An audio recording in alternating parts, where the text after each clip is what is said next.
La historia. Todos alguna vez hemos oído hablar de historia, y lo que se nos viene a la cabeza son imágenes de hechos que ocurrieron hace tiempo. Roma, Grecia, los Incas, la Revolución Francesa, Napoleón, Grau, la bomba atómica, Kennedy, Mandela, el 11 de septiembre. Es decir, se nos viene a la mente el pasado. Y también cuando hablamos de historia, nos ponemos a pensar en una gran cantidad de fechas, de acontecimientos o nombres de personajes que debemos memorizar. Entonces, ¿qué es la historia? ¿La historia estudia solo el pasado? ¿Hacer historia es recordar a los grandes hombres y memorizar fechas? ¿Para qué sirve? Observa nuestro video y acompáñanos a responder estas y otras preguntas para conocer qué es la historia. Hoy veremos qué es la historia, su etimología, su origen, su concepto, para qué sirve y cuáles son sus elementos. Pues bien, empecemos. Historia, etimología. Empezaremos conociendo la etimología de la palabra historia, pero seguramente no conoces lo que significa etimología. La etimología es la ciencia que estudia el origen de las palabras, sus cambios, evolución de su forma y su significado. Debes recordar que gran parte de las palabras que usamos actualmente en el castellano fueron habladas primero por los griegos y luego por los latinos. La palabra historia aparece por primera vez en Grecia. Allí se utilizaba el verbo storeo, que significa la acción de investigar o de averiguar. De allí surge la palabra historia, que significa conocimientos que tienes gracias a la investigación. Esa palabra, a su vez, dio paso a store, que significa hombre sabio o aquel que actúa como testigo o juez en un asunto. Pasaron unos cientos de años para que los latinos, es decir, los romanos, utilizaran esta palabra con el significado que conocemos hasta hoy. Historia. ¿Cómo surge? Cuando el hombre comienza a formar tribus, clanes o sociedades más complejas, surge la necesidad de recordar lo que hacía y lo que había hecho antes. Así surge la historia, que originalmente era oral, o sea, se contaba de boca en boca. En esta época primitiva también se hicieron dibujos como las pinturas rupestres que graficaban las actividades que realizaban estos hombres. La necesidad de perennizar los hechos que ocurrían y poder comunicarlos alcanzó su punto máximo 3500 años antes de Cristo, cuando se inventa la escritura, la cual permitió que el hombre pudiera poner sus ideas y su historia por escrito. Esto sucedió en una zona de la Baja Mesopotamia, Sumer, lugar en el cual se inventa la escritura cuneiforme, que eran una serie de símbolos hechos en unas tablillas de barro. Con el paso del tiempo, las tablillas de barro dieron paso al papiro, al pergamino y al papel. Y en cada una de estas bases escritorias, los pueblos iban narrando los sucesos que les iban aconteciendo. Claro, muchas veces estos hechos no eran narrados tan verídicamente, o simplemente eran exagerados o creados con algún interés. Entonces, la historia en la antigüedad era una simple narración de los sucesos que iban ocurriendo, y no había mucha preocupación por que esa información sea verdadera. Los griegos, en su mitología, creían que en su panteón de dioses, la diosa de la memoria y los recuerdos era la titánide Mnemosín, que a su vez tenía como hijas a las musas, que eran las diosas inspiradoras de las artes. La musa Clío era la encargada de inspirar en los poetas la memoria de todas las hazañas de aquellos que merecieron la gloria. Y aunque los griegos creían que el Olimpo de los dioses determinaban todos los acontecimientos de su vida, hacia el siglo VI a.C. comenzaron a surgir personas que tratan de dar unas explicaciones más racionales a los fenómenos del mundo, siendo el más memorable Tales de Mileto, considerado el primer filósofo, y más tarde surge otro pensador llamado Heródoto. Heródoto de Halicarnaso fue un viajero y pensador griego del siglo V a.C. Al haber realizado viajes por Persia y Egipto, hace una descripción detallada y razonada de estos pueblos, lo cual lo publica en su libro Historiae, o más conocido como los 9 libros de historia. En este libro, por primera vez, no se hace una simple narración, sino que se trata de explicar las causas de los hechos en base a fuentes e informantes. Su obra marcó el inicio de la historia como ciencia, por lo cual se le considera a Heródoto como el padre de la historia. La historia, desde entonces, se convirtió en un estudio basado en pruebas y testimonios, lo cual fue un gran avance para la ciencia de la historia.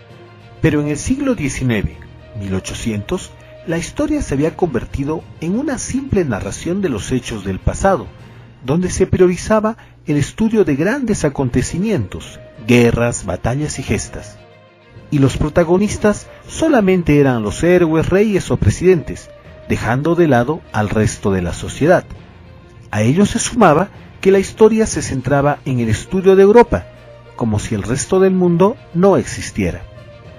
Pero a partir del siglo XX, en la década de 1920 y 1930, surgieron historiadores que hicieron frente a esa historia política, que solo narraba hechos que consideraban relevantes, y permitieron el surgimiento de una historia social y poco a poco permitió el nacimiento de la llamada historia total, que busca entender los diferentes campos humanos con el afán de comprenderlos y relacionarlos dentro del complejo desarrollo de la humanidad.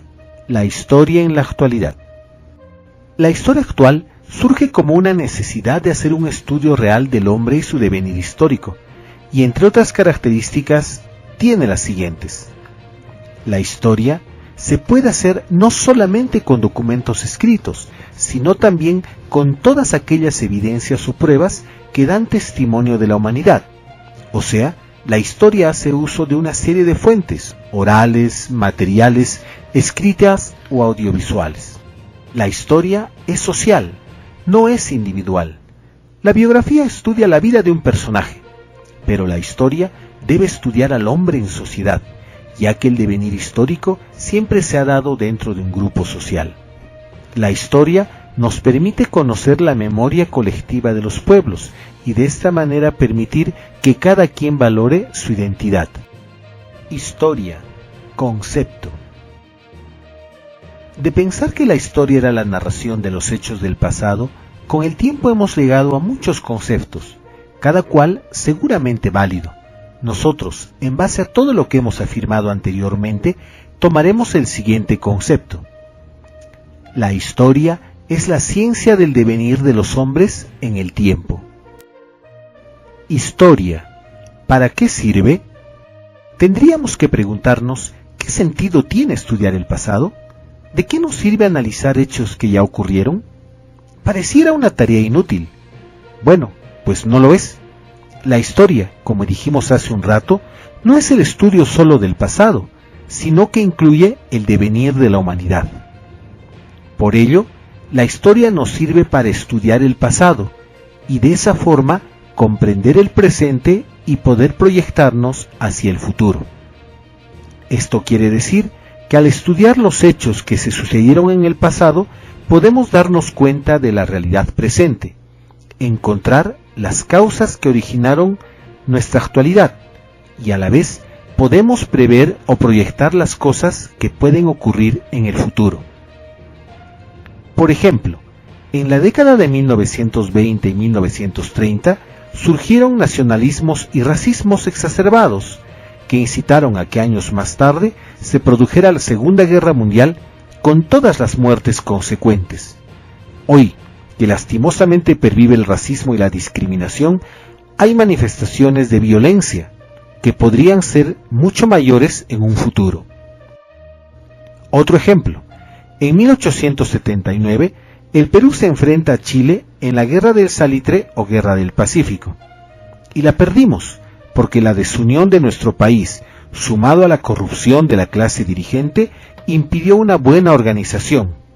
Todo ello nos condujo a la derrota.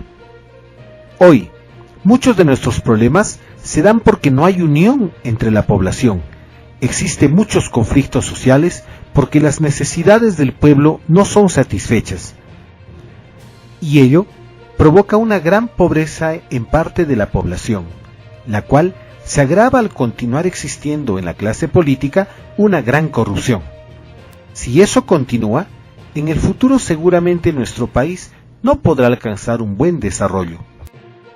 Historia. Elementos. La ciencia de la historia requiere de dos elementos fundamentales, que son los llamados ojos de la historia, es decir, ellos le permiten desarrollar su tarea científica. Uno de los considerados ojos de la historia es la cronología y el otro, la geografía. Todos los hechos históricos tienen dos factores básicos de los cuales hace uso la historia para estudiarlos. La cronología nos permite ver la temporalidad de los hechos, ubicarlos en el tiempo, determinar su duración o cuándo se suscitaron.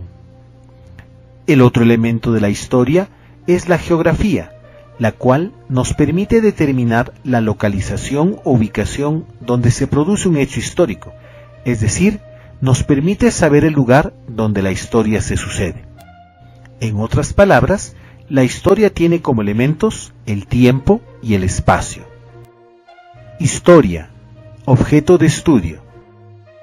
La historia, como todas las ciencias, tiene un objeto de estudio, que en este caso es el ser humano y su conjunto, la humanidad. Y es trabajo de la historia el entender cómo ha ido cambiando el hombre en el tiempo y en el espacio, comprender la causa de estos cambios y los posibles caminos del futuro por los cuales transitará la humanidad. Si te agradó este video, te invito a dejar un like y compártelo. Soy Caencari y nos vemos en un siguiente video. Chao.